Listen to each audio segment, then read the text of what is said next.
সুপ্রভাত বন্ধুরা, তোমরা সবাই কেমন আছো? পিহুরানিকে ব্রেকফাস্ট করিয়ে ও জেঠিমার কাছে রেখে চলে আসলাম ছাদে একটু কাচাকাচি করতে।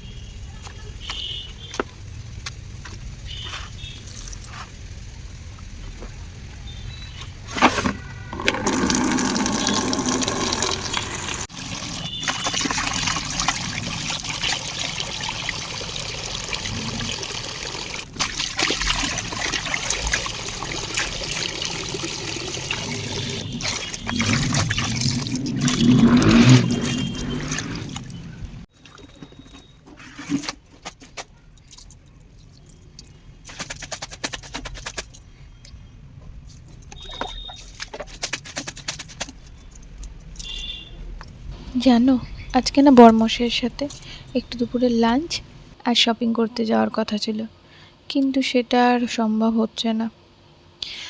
কারণ দুদিন আগে আমার বড় মেসো না স্ট্রোক হয়, মানে ওই জন্মাষ্টমীর পরের দিনকে মেসোকে না হসপিটালে ভর্তি করানো হয়।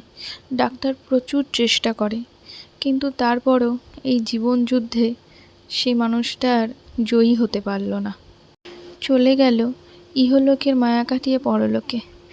আমরা পিউসোনাকে নিয়ে অত দূরের রাস্তা না যেতেই পারবো না, অনেকটা দূর। বাচ্চা মানুষ তো ট্রাভেল করতে পারবে না। মা আর বাবা যাবে মেসোকে একবার শেষবারের মতন দেখতে, তাই আমি ভাবছি ও বাড়িতে চলে যাব একবার পিহুসোনাকে নিয়ে।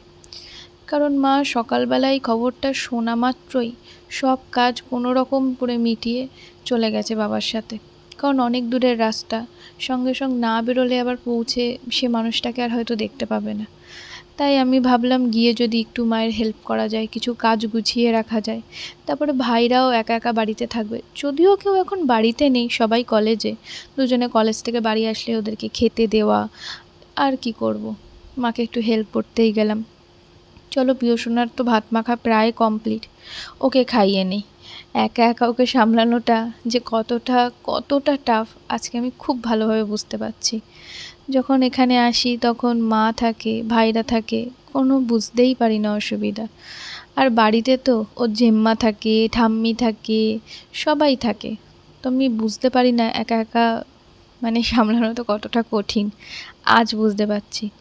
একটু ভাত মাখতে গিয়ে ও যে কী দুষ্টুমি করলো, একবার ফিল্টার থেকে জল ফেলে দিচ্ছে, একবার বোতলের জল ফেলে দিচ্ছে।